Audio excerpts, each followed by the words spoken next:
Welcome to Cafe Boulud. My name is Leiken. I'm the executive chef. I'm doing a lunch today for the Society of the Four Arts.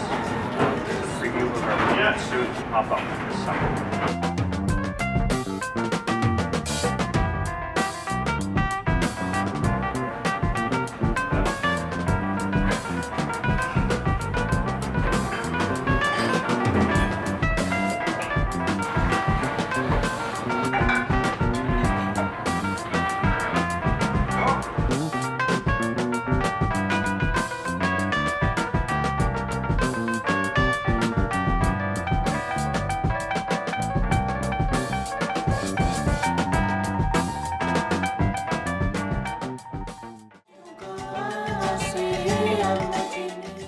A very contemplative chef in many ways. The first turn that he had, the first thing that really changed his life was when he got a job with Michel Gerard at Eugénie-les-Bains.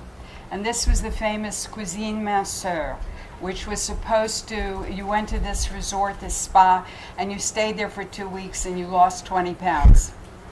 So it was a revolutionary approach to food, and it had to do with using lots of vegetable purees. They used milk. I looked at the recipes before I came. They used powdered dry milk instead of cream, but being French, they had to add a few tablespoons of cream fresh to make the sauces just congeal the way they're supposed to. That was a very innovative moment in French cuisine, that you could have a change in direction, and vegetables became a very important part of the meal. They always were, but this really changed the perspective, the amount of vegetables that people would have in their plates. The next thing that happened to Daniel Boulud was he decided that he would leave France, and he got a job with a French delegate in Washington. And so he comes to Washington and lands in the bosom of all of these French chefs that were there. He was working, and at that time, because I grew up in Washington, I can tell you, we had a contingent of French chefs who were really remarkable. And primarily what they made, the way that these restaurants operated, was they catered to the diplomatic corps, if they weren't personal chefs to some of the ambassadors. So the restaurants were always full. He met a remarkable chef at that time who had come to work at the Watergate Hotel, and it was 2 stars. Thank you, Phil. The Watergate Hotel had a chef by the name of Jean-Louis Paladin, and he was an absolutely wild man. He was from Gascony, and he looked exactly like D'Artagnan. Anything you could imagine in the way of D'Artagnan, that was Jean-Louis Paladin. And Jean-Louis Paladin was the man who could put sea urchins and chocolate sauce together, and it would be delicious. He was innovative and imaginative and wild, and the food was divine. Unfortunately, we lost him much too early. He died in his 50s. But Jean-Louis told Daniel Boulud that for the next step in his career, he had to leave Washington and go to New York. And the rest is history. Daniel Boulud will be celebrating 20 years in the restaurant business this year. Cafe Boulud in Palm Beach is celebrating 10 years. And he has not only built a family of restaurants, he has developed brigades of young chefs that are remarkable and doing some very unusual things with food. And he's making it all work from Beijing to, he's going to open in Washington. Where's the new one? DC at City Center. In Washington, D.C. So he's going back to his roots. It's going to be interesting to see him in Washington. Jim Leiken came through the brigades in Cafe Boulud in New York, worked at many of the restaurants. And he's another man like Jean-Pierre who did not start out to be a chef. Apparently, he went to a magic course of 5 weeks at the New School in Manhattan, Yes. and it transformed his life. He's a graduate, a Wesleyan graduate, and what were your degrees in? I was a double major in history and government. So I knew everything, but I was qualified to do nothing. But, And 5 weeks? What happened? It's one of those things. It was something I was always interested in. In high school, I had a typical suburban upbringing. I grew up in Scarsdale. My parents used to take us into the city on the weekends. We'd go to Chinatown and eat a huge feast, and then. But otherwise, it wasn't that much on the radar. But it was something I was always interested in. And after college, I knew what I didn't want to do. I knew I wasn't ready to work in an office, to sit behind a desk. No disrespect to anyone who does that, but it wasn't for me. And cooking was always something I was interested in, but I wasn't sure if that was something I was ready to pursue, because I just didn't know. So I took this class at the New School. It was 5 weeks. You spend a day learning all the mother sauces. You spend a day learning all your veg cuts, which is kind of funny to look back on now. But if you wanted to, you could do an externship after that. And I definitely volunteered for it. I worked at a restaurant called March, which was on the Upper East Side, over near Sutton Place in the 50s. The chef's name was Wayne Nish.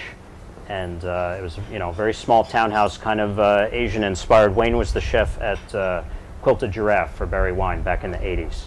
And this was his outing. And it was a lot of the same clientele as Danielle. It was very small, very high-end. And I just remember the first night as an extern, I walked in there and was just working from the moment I walked in at 10 or 11 in the morning till 11 o'clock at night, and I was completely exhausted. I remember taking the Metro North train back home, but was so excited, was just vibrating with that energy, and I knew at that point that was what I wanted to do. It was just, it was so challenging. You had to push yourself so hard, but the food coming out of the kitchen was just like nothing I had seen before.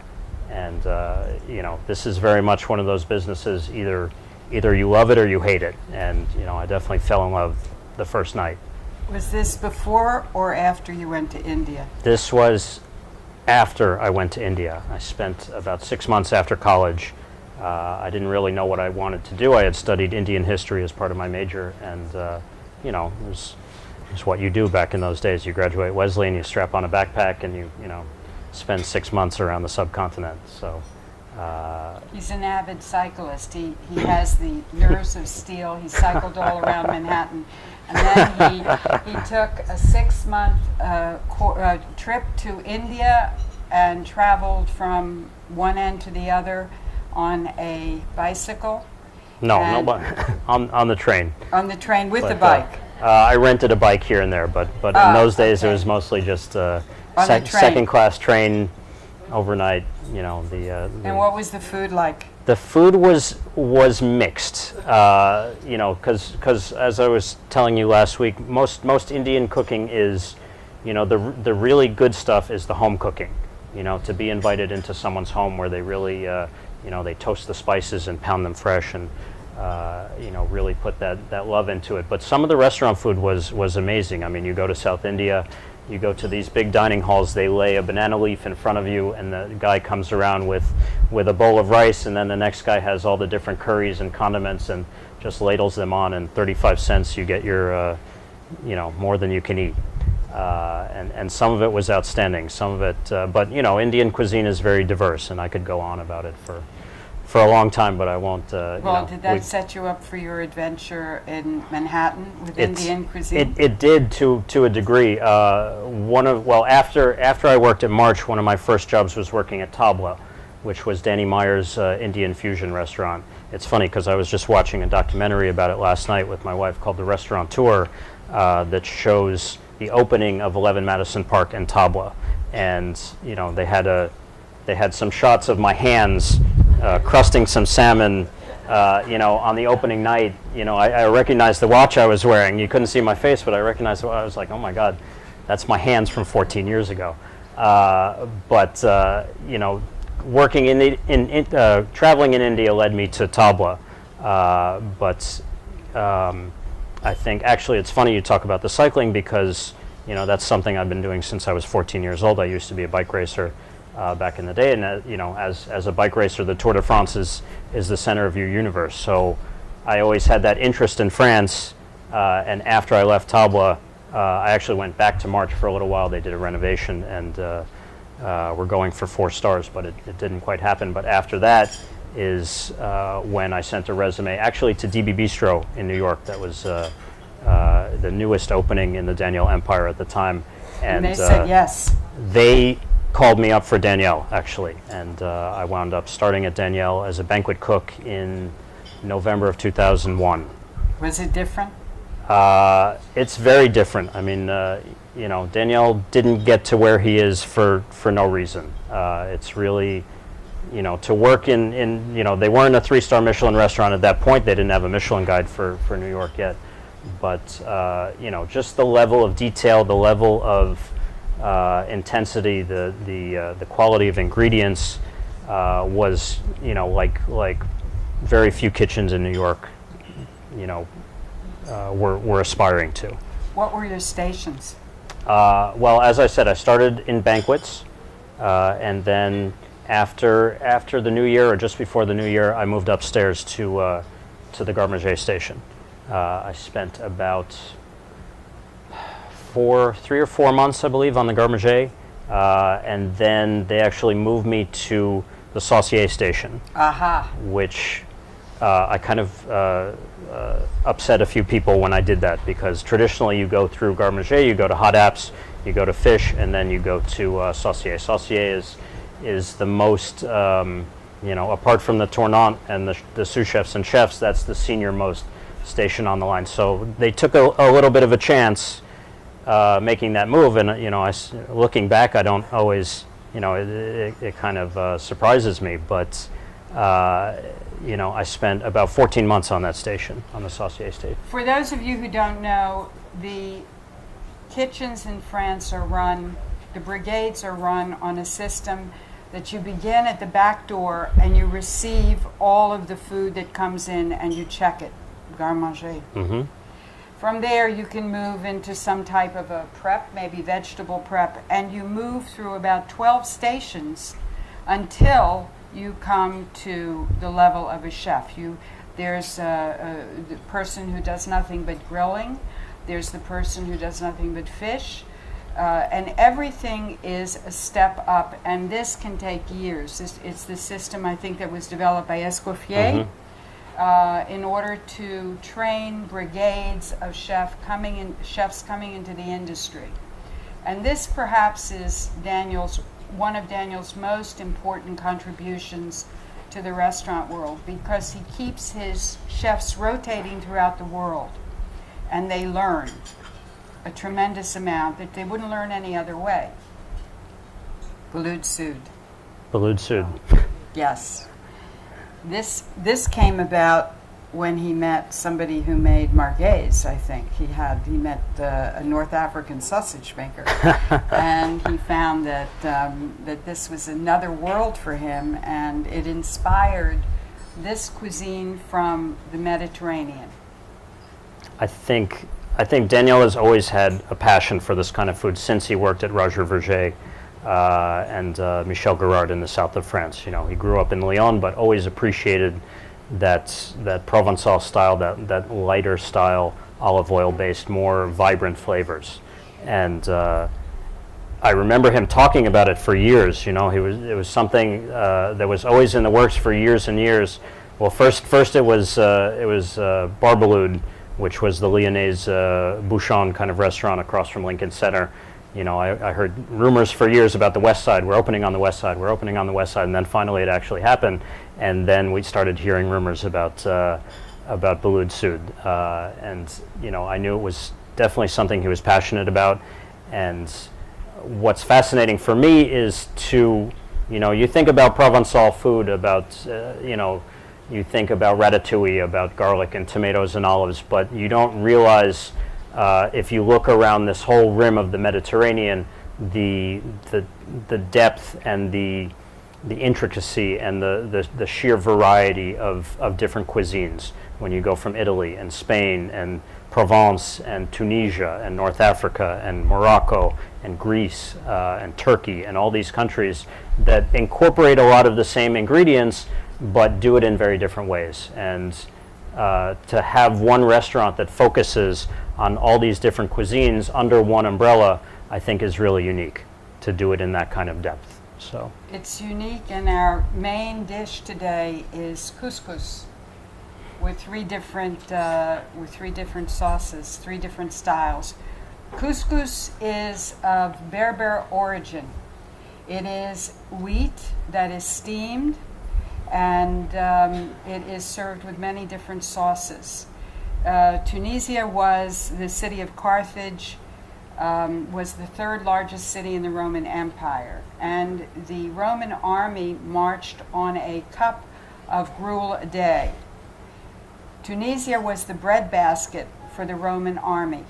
They also supplied a tremendous amount of oil for the army. This was a nutritionally very remarkable moment in history because of the amount of energy that somebody could have from one cup of their rations. Couscous has become a very sophisticated dish, and it's served in Morocco. There are even versions of it in Egypt. And it is also part of Sicilian cuisine because the Moors were in Sicily for more than 800 years. So we are going to have our adventures with couscous today. Do you want to tell us about the sauces? Well, basically we have three different garnishes. One is a slow roasted lamb shoulder. So it's basically been marinated in spices for about 2 days now. A Ras Al Hanout spice mix, which Ras Al Hanout in Arabic means head of the shop. And every spice shop in Morocco has their own distinct blend of Ras Al Hanout, but basically it's a collection of the best spices, the best ingredients, all combined into one blend. And usually it's what I like about it, it's very aromatic. It's not spicy, hot spicy, but it's perfumey. It's rose petals and saffron and coriander and a million other different things. And like I said, everybody has their own special recipe for it. But when the meat marinates in it and cooks very nice and slowly, it really gives this amazing perfume to it and kind of transports you somewhere else. So that lamb shoulder, we've been cooking it for about 6 hours. It's really nice and tender, and I think it's going to be a beautiful dish. We also have a chicken, kind of done in the same way, but it's braised as opposed to slow roasted, and we have some very nice local Florida grilled shrimp that are going to be dusted with a little bit of the same spice. And our appetizers represent the Mediterranean. Yes, we have a gazpacho verde, which is just something we put together last week. The traditional gazpachos are the red gazpacho or the white gazpacho, the red being tomato-based, the white being almonds, milk, and bread. We wanted to do something a little fresher, a little more light, and a little more unusual. So I had this idea to put together a gazpacho verde, a green gazpacho. So it's based on cucumber and green grapes, which we borrowed from the white. We borrowed the grapes from the white gazpacho. But in addition, we have green bell pepper. We have fresh green tomatoes, unripe green tomatoes, and a little bit of grilled poblano pepper to give a little smokiness to it. Has a little bit of avocado mousseline on top. So it's something we've been playing with, and I think came out very nicely.